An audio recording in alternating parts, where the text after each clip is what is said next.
tokony anisy jiro any aloha sy aty aoriana ny sarety rehetra rehefa mandeha amin'ny alina indrindra fa amin'ny lalam-pirenena ireny.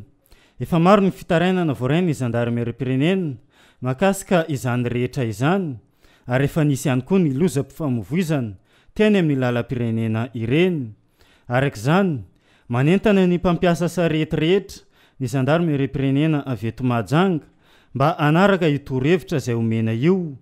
Izany no natao mba ialana amin'ny loza mety iseho tampoka. Manararaotrana zany no manentana koa zany mikasika ny tindray zany tsy resaka basy fa resaka fanentanana mikasika ny sarety.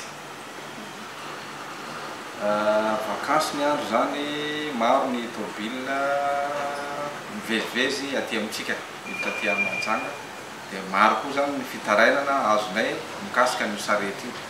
Indrindra fa rehefa mandeha alina zany tsy misy catadiopre na reny zavatra mananjelanjelatra amin'ireny le sarety, dia efa misy moa ny accident mihitsy, efa misy zany ny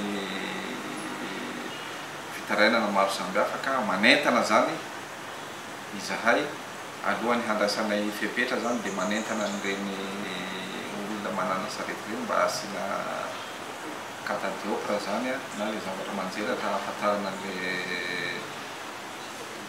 le hoe misy sarety ao aloha fa matetika mikre zavatra maro izy ireo. Handray fepetra ny zandary avy eto Mahajanga ho an'ireo rehetra tsy manaraka io toro-hevitra izay nomena io ka ho hisy ny sazy ampiarina amin'izany.